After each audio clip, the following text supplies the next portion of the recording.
بسم الله الرحمن الرحيم الحمد لله رب العالمين والصلاة والسلام على نبينا محمد وعلى آله وأصحابه وسلم تسليما مزيدا ثم أما بعد. Mes chers frères et sœurs, nous allons Inch'Allah profiter de ce court moment pour faire un petit rappel que l'on espère utile et bénéfique concernant la sourate Al-Kahf, la caverne. Donc cela de manière résumée et de ce que l'on retrouve des paroles des érudits, des commentateurs du Coran par rapport à cela et de ce qu'il faut retenir à la base de cela. Vous savez, dans cette sourate, qui est une sourate particulière aussi, exceptionnelle, et qu'il est fortement recommandé donc de réciter chaque vendredi, pour la récompense que celle-ci contient, par le fait que celui qui la récite le vendredi, Allah Jalla fi'ulah lui accorde une lumière jusqu'au vendredi d'après. Ce qui veut dire une lumière par laquelle il va pouvoir donc voir, visualiser, avoir aussi ces guidances, cette lumière divine qui va l'accompagner. Ainsi, Allah subhanahu wa ta'ala nous rappelle dans cette sourate, il débute cette sourate par le verset qui dit Alhamdulillahi alladhi anzala ala abdihi al-kitab wa lam yaj'al lahu 'iwaja. Donc il veut dire louange à Allah qui a fait descendre sur son serviteur, sur son adorateur, le livre, en référence au Coran. Et il n'y a point introduit de tortuosité.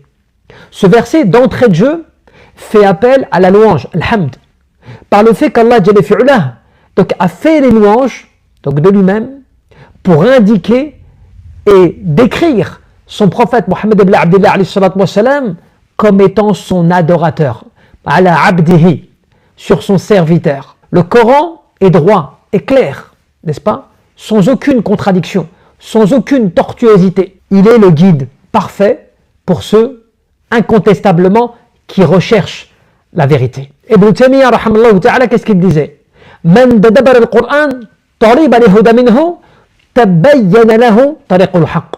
Celui qui va méditer le Coran afin de rechercher, à travers cela, al-huda, la guidance, Allah subhanahu wa ta'ala lui éclaircira, lui détaillera le chemin qui mène à la vérité. Aussi, tu vois, cette sourate, elle est une protection contre les épreuves. Allah Jalla fi'ulah, qu'est-ce qu'il dit? Liyundara ba'san shadidan min ladunhu, pour avertir d'une sévère punition venant de lui. Et Allah Jalla fi'ulah te dit wa yubashshira al-mu'minin, et pour annoncer la bonne nouvelle aux croyants. Donc ce livre, qu'est-ce qu'il fait? Ce Coran, qui est la parole d'Allah Jalla fi'ulah, qu'est-ce qu'elle apporte? Elle avertit et elle donne espoir. Elle avertit et elle annonce la bonne nouvelle. Et c'est comme cela aussi même que dans la conception du Coran, qui est un miracle en soi, tu vois et tu comprends l'importance de l'éducation dans la façon de transmettre la parole d'Allah subhanahu wa ta'ala. C'est-à-dire que quand tu mets en garde, quand tu avertis, quand tu préviens, quand tu condamnes le blâmable, cela a un objectif. Qu'est-il? De pouvoir préserver, prévenir de quelque chose qui pourrait être une calamité pour la personne, un malheur qui pourrait la toucher, un châtiment qui pourrait en être par la suite. Mais bien sûr, cela en la motivant par la bonne nouvelle. En la motivant par la bonne nouvelle du message, de la récompense, de la demeure, de la paix auprès d'Allah subhanahu wa ta'ala. Aussi, Allah Jalla fi'ulah te rappelle à travers cela que ce Coran, il parle à ton cœur, dans la joie comme dans l'épreuve. Allah subhanahu wa ta'ala, il te parle et il touche tes sentiments les plus profonds.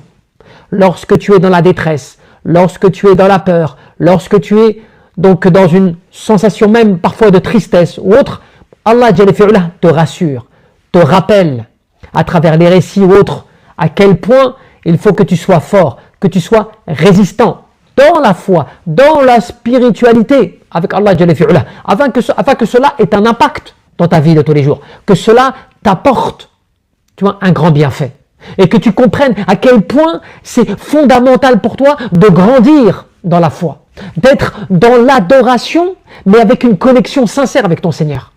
Le Coran, il est là pour cela. Le Coran n'est pas là simplement pour que tu le prennes et que tu le lises comme un livre classique. que tu ouvres comme cela des versets, que tu fasses ta récitation quotidienne ou que tu apprennes comme cela. Le Coran est là comme remède spirituel, comme guide suprême, comme éclaircissement pour toi, afin que tu comprennes la raison pour laquelle tu as été créé. Et qui est ton Seigneur? Donc le Coran, incontestablement, il est le livre du Tawhid, Kitab al-Tawhid.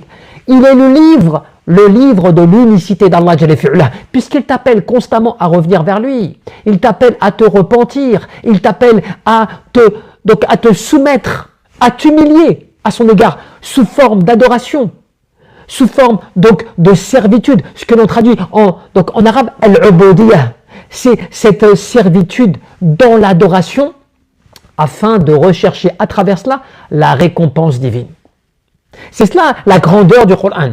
Et donc la leçon, c'est quoi? Le Coran est un équilibre. Le Coran en lui-même est équilibre. Il avertit et il rassure. Ne le prends jamais donc à moitié. Ne prends jamais comme certains détracteurs, comme certains ignorants qui parlent de l'islam et du Coran en disant que cela finalement est un message qui est dur, de contrainte, un message donc qui fait que la personne par la spiritualité, par sa foi, elle serait sous forme de contraintes religieuses, de difficultés, de carcans comme cela qu'elle porte avec elle, de par le fait de la foi. Cela est faux. Le Coran nous apporte donc remède, guérison du cœur, du corps. Le Coran nous apporte assurance, espoir, récompense divine dans ce bas monde et dans l'au-delà, et surtout la meilleure des voies à suivre afin d'être guidé au chemin du bonheur et à la demeure de la paix qui est le paradis auprès d'Allah subhanahu wa ta'ala. Aussi, Allah te rappelle, le troisième point que tu peux retenir de cela, c'est que il y a la grande épreuve. Ceux qui disent qu'Allah a un enfant. مَا لَهُمْ بِهِمْ مِنْ عِلْمٍ وَلَا لِآبَائِهِمْ. Ils n'en ont aucune science, pas plus que leurs ancêtres. Allah à travers ce verset, il condamne toute forme d'association. L'association est l'invention religieuse sans savoir. La foi, c'est obéir. Qu'est-ce que Al-Iman Billah Jalla fi'ula? La foi, c'est obéir à la vérité, pas suivre des traditions sans preuve. Les peuples précédents, les communautés précédentes se sont perdus et se sont égarés par le fait aussi de suivre leurs ancêtres dans l'égarement, dans la perdition, alors qu'ils n'avaient dans ce qu'ils suivaient aucune preuve. Ils faisaient cela par ignorance, ils faisaient cela par aussi égarement, perte de repères. Ils n'avaient finalement aucun référent qui puisse leur permettre de démontrer que ce qu'ils faisaient était avéré spirituellement et que c'était un ordre divin. Alors que la foi, al-iman billah jalla fi'ula, c'est le fait de te soumettre, d'obéir, d'accepter la vérité, de la suivre et de la mettre en application. Le quatrième point que tu peux retenir de cette sourate magnifique, de la sourate donc de la caverne, pourquoi le prophète Mohammed était si touché?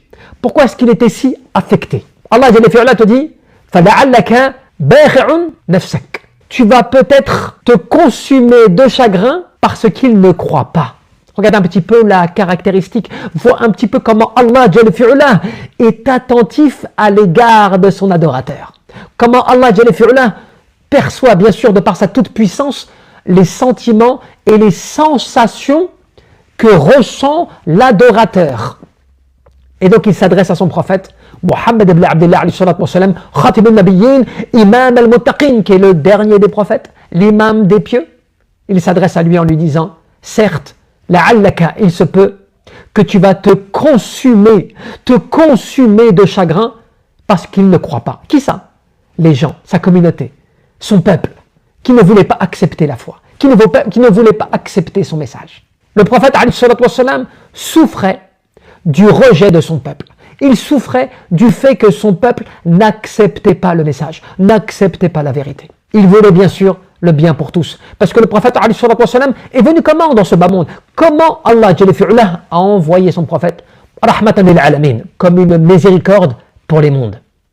Le prophète Mohammed il voulait le bien et la guidance pour tous. D'où le fait qu'il était aussi dévoué aussi acharné à vouloir transmettre la vérité, à vouloir que les gens acceptent le message. Subhanallah. Le cinquième point que tu peux retenir de cette sourate, sourate Al-Kahf, c'est la lumière du vendredi. Cette sourate est la lumière du vendredi. Le prophète Mohammed a dit, celui qui lit la sourate Al-Kahf, la sourate de la caverne, le jour du vendredi, une lumière brillera pour lui entre les deux vendredis. Comment veux-tu ne pas vouloir cette lumière? Comment veux-tu ne pas vouloir cette brillance entre les deux vendredis dans ta vie? Comment ne veux-tu pas obtenir cela? Quand certaines personnes te disent, oui, mais ce n'est pas une obligation. Ce n'est pas quelque chose qu'il est obligatoire de faire. Bien sûr que ce n'est pas obligatoire. Bien sûr qu'il n'est pas nécessaire que tu récites à chaque fois cette sourate, chaque vendredi. Mais lorsque tu vois que le prophète Mohammed ibn Abdullah te dit et t'annonce que celui qui récite cette sourate sera touché de cette lumière qui brillera pour lui entre les deux vendredis, forcément c'est une chose qu'il ne faut pas négliger et avoir avec foi et espérance de cette récompense qui est une guidance pour nous. À travers toute cette sourate, à travers tout ce rappel que tu trouves, parce qu'après il y a bien sûr les récits, que ce soit le récit des gens de la caverne, que ce soit le récit de Moussa alayhi salam avec Al-Khidr, que ce soit le récit d'Al-Qarnaïn, que ce soit le récit de Gog et Magog, tout cela sont un rappel énorme, immense pour toi, sont un moyen de guidance et de rappel spirituel profond. C'est comme ça qu'il faut que tu retiennes, en conclusion si l'on peut dire, de cela, de cette sourate, quoi donc, les points suivants. Voilà comment est-ce que tu peux essayer de résumer cela aussi pour toi. Commence par le Coran. Il est droit et clair pour toi. Le Coran est guidance et clarté. Le Coran est clairvoyance. Il est un appel. Tabsiratan wa dhikra li kulli abdin munib. Il est une clairvoyance et un appel à la clairvoyance et un rappel pour tout adorateur qui souhaite se repentir. Le Coran, Huda. Il est donc cette guidance claire. Mais une guidance pour qui? Huda al-muttaqin. Un guide pour les pieux. Pour celui qui désire, qui souhaite profondément revenir à son Seigneur. C'est cela qu'il faut que tu retiennes. Aussi, le Coran, il apaise. Le Coran, il avertit et il apaise. Il met en garde et en même temps, il annonce la bonne nouvelle. Donc, ne néglige pas cela. Troisième point, ne parle pas sur Allah subhanahu wa ta'ala sans science. Le fait de parler sur Allah sans science est pire que le shirk billah. C'est pire que le grand polythéisme. Pire que shirk akbar. Cela fait partie même du grand polythéisme. Le fait que tu aies une parole sur Allah sans connaissance. C'est pire que tout. Pourquoi? Parce que le fait que tu parles sur Allah, c'est comme si finalement que tu disais les choses à la place d'Allah. Que tu considérais celle-ci comme licite, pas licite, permise, pas permise. Cela n'appartient qu'à Allah et à son prophète Mohammed alayhi salatu wassalam. Cela n'appartient qu'à Allah et à son prophète. Donc il n'est pas permis d'exprimer, de dire, d'évoquer des choses comme cela sur Allah, qui veut dire sur l'islam, qui veut dire sur le Coran, sur la Sunnah, sur la droiture, sur la méthodologie authentique, sans que tu n'aies de connaissances, de preuves claires. Ça a été le principe de base de tous les imams de l'islam, des 4 écoles et autres. Cela, c'est le fondement même de l'islam. L'imam Ahmed, rahimallahu ta'ala, disait lui-même, Iyak an tatakallam fi mas'ala wa laysa laka fiha imam. Prends garde à t'exprimer, à parler sur une question, sur un sujet sur lequel un imam ne t'a pas précédé sur cela. Cela veut dire sans que tu n'aies en ta connaissance ou en ta possession des éléments scientifiques, des preuves qui t'aient donc déjà été détaillées comme cela par un savant, par des imams, des personnes reconnues comme telles, parmi al-kibar, les grands de cette religion. Enfin, aussi, le 4e point, c'est quoi? 4e point, aime le bien pour les autres, comme le prophète Mohammed aimait le bien pour les autres. Puisqu'il était, comme Allah l'a décrit, consumé par le chagrin. Il était attristé de ne pas pouvoir guider les gens. Subhanallah. Regarde un petit peu cette douceur. Regarde un petit peu ce comportement. Voilà pourquoi il était au plus haut niveau. Voilà pourquoi il était le plus parfait en termes de comportement. Qu'il était, comme le disait son épouse, Aïcha radhiyallahu anha, kana khaluquhu al-Qur'an. Il était le Coran vivant. Il était celui qui articulait le Coran tel qu'il était. Et enfin, le 5e point, récite chaque vendredi cette sourate pour obtenir cette lumière, cette brillance entre les deux vendredis. qui est un besoin pour nous, nécessaire, qui est quelque chose qui est vital quant au fait de notre guidance dans ce bas monde et dans l'au-delà. Voilà comment nous devons comprendre cela, mes frères et mes sœurs. En tout cas, ce résumé concis concernant cette sourate et son approche pour quelques versets qui nous permettent de comprendre aussi de manière plus globale le message coranique, le message d'Allah subhanahu wa ta'ala par le fait donc de cette guidance, de cet avertissement, de cet espoir, de tout cela, que l'on retrouve aussi dans cette sourate et que l'on retrouve à travers les différents récits. Wallahu a'lam, barakallahu li wa lakum في القرآن العظيم ونفعني وإياكم بما فيه من الآيات والذكر الحكيم. بارك الله فيكم à vous tous.